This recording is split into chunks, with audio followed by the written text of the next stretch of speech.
Hola, ¿cómo están? Hoy vamos a hablar de hipertensión. Primero tenemos que saber que la presión arterial alta persistente es un signo patognomónico de hipertensión y ese es un factor de riesgo para muchas enfermedades, entre ellas incluido el evento cerebral vascular. Este factor de riesgo es modificable, por lo que es importante que los pacientes pueden llegar a mantener una presión normal o saludable.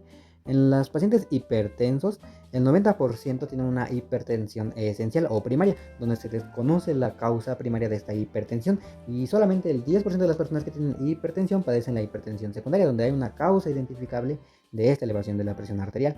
Entre los factores que tenemos para llevarnos a una hipertensión, tenemos factores genéticos, conductuales, renales, neuronales, vasculares, hormonales, socioeconómicos, psicosociales y hasta incluso ambientales. Cualquier desregulación de estos factores puede llevar al desarrollo de hipertensión y esta hipertensión puede llevar al desarrollo de daño orgánico mediado por hipertensión, que se abrevia como DOM, donde pueden verse afectados órganos como el corazón, los vasos, el cerebro o los riñones. Ahora vamos a hablar de la medición de la presión arterial. Tenemos una presión arterial sistólica que se refiere a la presión pulsatil máxima. Tenemos una presión arterial diastólica que se refiere a la presión arterial pulsatil mínima. Y hablamos de una diferencia de la presión entre los brazos cuando tenemos pues justamente una diferencia entre la presión del brazo derecho y del brazo izquierdo de más de 10 milímetros de mercurio.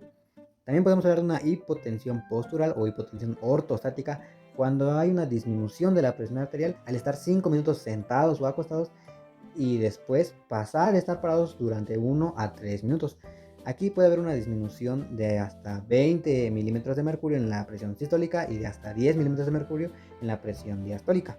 Conocemos hipertensión de bata blanca al aumento de la presión arterial cuando un paciente acude a consulta, pero que cuando regresa a su domicilio esta presión arterial baja, mientras que una hipertensión enmascarada es totalmente lo contrario, donde al estar en la consulta mantiene una presión arterial normal, pero al regresar a su domicilio la presión arterial se eleva.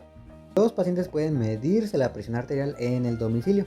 Una forma es la automedida de la presión arterial, que se conoce como AMPA. Aquí el paciente va a tener un dispositivo que tiene que ser validado, normalmente que es un oscilómetro con manguito para el brazo, y el profesional de salud puede validar este dispositivo. Por ejemplo, si este aparato tiene más de 4 años, probablemente haya que cambiarlo. Entonces el paciente tiene que estar en una habitación tranquila, al menos con 5 minutos de reposo, y la espalda tiene que estar apoyada en el respaldo de una silla y el brazo tiene que estar apoyado a la altura del corazón. Entonces, ¿qué se va a realizar? Va a realizarse una medida de la presión arterial y va a esperar de 1 a 2 minutos para realizarse una segunda medición y lo tiene que registrar. Lo va a hacer hasta 2 veces al día, uno en la mañana y otro en la tarde, por 3 a 7 días. Lo recomendable es que se haga 7 días, pero si lo hace 3 y su presión está cerca del umbral para llevarlo a tratamiento por la presión, puede extenderlo hasta 7 días para ya tomar medidas. También tenemos la medición ambulatoria de la presión arterial, que se conoce como MAPA. Aquí tenemos un dispositivo automático que en intervalos fijos va a estar midiendo la presión arterial, por ejemplo, de 15 a 30 minutos el día y de 30 a 60 minutos en la noche. Mínimo se necesitan 70% de los registros validados, o sea, más de 27 medidas en 24 horas para que se pueda realizar el chequeo de la presión arterial. El paciente también tiene que llevar un registro diario de las actividades que está realizando para ayudar al médico a interpretar por qué hay estos cambios en la presión. Algunas desventajas de esta medida es de que es más caro, tiene menos disponibilidad y puede incomodar al momento de que vaya a dormir. Ahora hablamos de la categoría de la presión arterial. Tenemos una presión arterial normal cuando hablamos de que el paciente tiene menos de 120-80 milímetros de mercurio. Hablando de la sistólica y de la diastólica junto. Mientras que tiene una presión elevada cuando ya tiene de 120 a 129 en la sistólica y menos de 80 en la diastólica. Todavía se mantiene en menos de 80.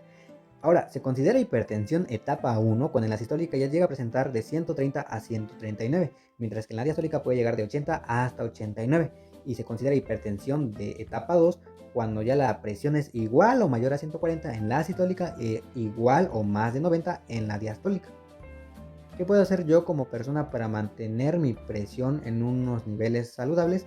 Pues puede ser la pérdida de peso, que se ha demostrado que hasta puede disminuir 1 milímetro de mercurio por cada kilogramo de peso perdido, una dieta saludable de tipo DASH donde se consuma más frutas y verduras y cereales integrales y que se disminuya la ingesta de grasas. una menor ingesta de sodio de llegar a una meta de 1500 miligramos por día, una mayor ingesta de potasio de 3.5 a 5 gramos por día y reducir totalmente el consumo del alcohol. Cualquier tipo de ejercicio igualmente puede ayudar a disminuir la presión arterial. La meditación acompañada por un profesional igualmente se ha visto que disminuye la presión arterial, al igual que el control de la respiración, llegando a menos de 10 respiraciones por minuto por al menos 15 minutos al día. Y espero que estas medidas les sean de utilidad para controlar su presión arterial. Nos vemos otro día. Chau, chau.